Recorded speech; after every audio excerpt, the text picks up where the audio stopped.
The first time I realized the house wasn't supposed to exist, I was standing barefoot in my kitchen at 2:17 a.m., staring at a city census record on my phone that listed me as deceased, cause of removal, residential reconciliation, while I could hear my refrigerator humming behind me and feel my own heartbeat pounding in my throat. I didn't scream, I didn't drop the phone, I just stood there, frozen, rereading the line over and over, waiting for my eyes to catch up with reality. My name was spelled right, my date of birth was right, and the address listed as the place where I supposedly stopped existing was the address I had signed a lease for 6 months earlier. I hadn't moved into the house looking for anything creepy.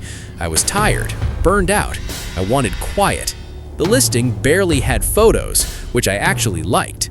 Cheap rent, no competition.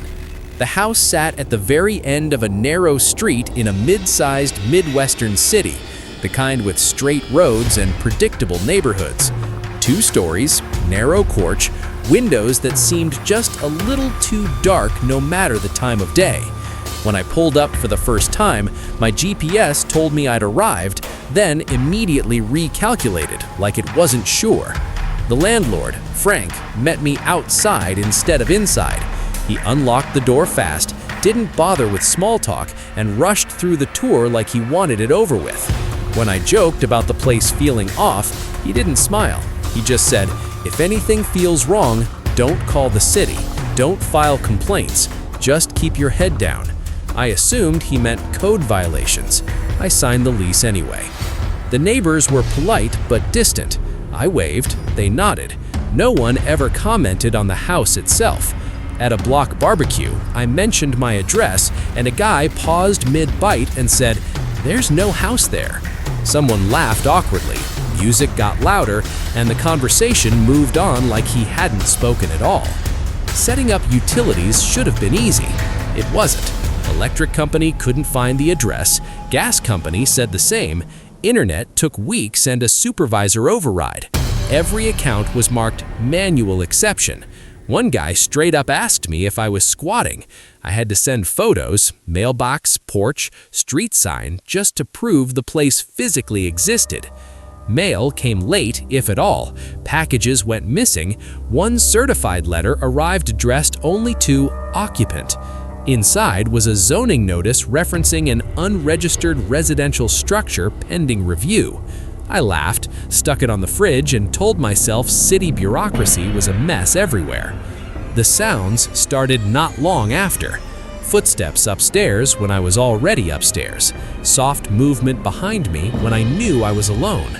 Once, late at night, I heard a television playing inside the walls. Muffled dialogue, canned laughter, the rhythm of a sitcom from decades ago.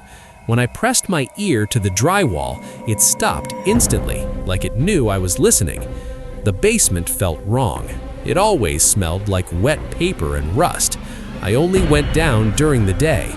One afternoon, while clearing space, I found a stack of old documents shoved behind a shelf. Census forms, school enrollment lists, death certificates, all with my address. Families listed there going back decades, entire households. Then, thick red diagonal lines across the pages stamped with the word reconciled. I searched the address online that night. Nothing. No listing history, no photos, no news articles. When I pulled up the city's property map, the lot where my house stood was just empty. A blank rectangle between 2 registered properties. Older maps showed the street ending before it reached my front door. That was the first time I felt real fear. Not ghosts, not monsters. Something worse, something official. I called city records. After being transferred 4 times, a woman finally told me there had never been a registered structure at my address. When I told her I was calling from inside it, she went quiet, asked for my name, typed for a long time, then said my name appeared in their system marked inactive, last updated in 1989. I was born in 1994. She called it a clerical error, but her voice shook. That night, the house felt smaller, like the walls had shifted inward. I slept on the couch with every light on. At 3:03 a.m., someone knocked on the front door. 3 slow, polite knocks. Then, my name, spoken calmly from the other side. I didn't move. I didn't breathe. I waited until sunlight bled through the windows. City Hall gave me nothing. One clerk whispered about known inconsistencies tied to that parcel. The Historical Society was the first place that didn't pretend I was crazy. An older archivist pulled out a folder without checking a catalog. Inside were decades of records, families who lived at my address, then vanished from documentation entirely. People lived there, he said. They just didn't leave. He told me the city stopped acknowledging the house in the late 80s.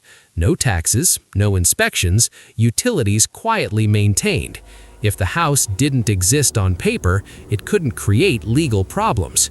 What kind of problems? I asked. Occupancy, he said. The word followed me home. The dreams started soon after. Doors where there shouldn't be doors. Rooms stacked inside rooms. People sitting in my living room watching TV, aging forward and backward at the same time. Sometimes I saw myself among them, older, hollow-eyed, unmoving. I woke up every night feeling watched. One morning, I noticed my name carved in the wooden stair railing. Same handwriting as my notebooks, same pressure marks. I tried to move out. Movers couldn't find the address. My bank rejected the sale because the property didn't exist. Friends swore they couldn't remember where I lived.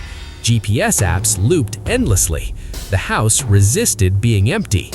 Let me ask you this, because I still don't know the right answer.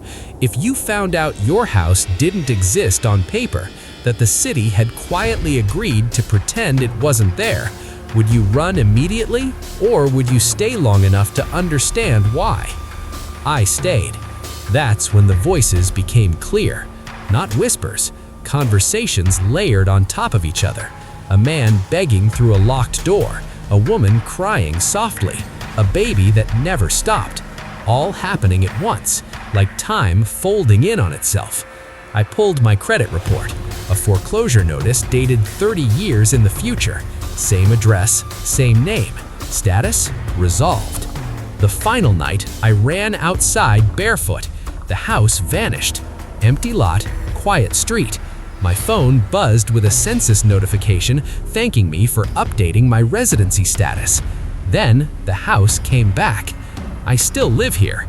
I think I always have. The census says I do.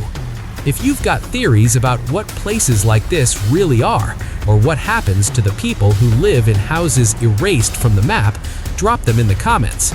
Like the video if this stuck with you, share it with someone who loves unsettling stories, and subscribe for more Shadow Case files. And if you ever find a house that doesn't exist on the map, don't move in. It already knows your name.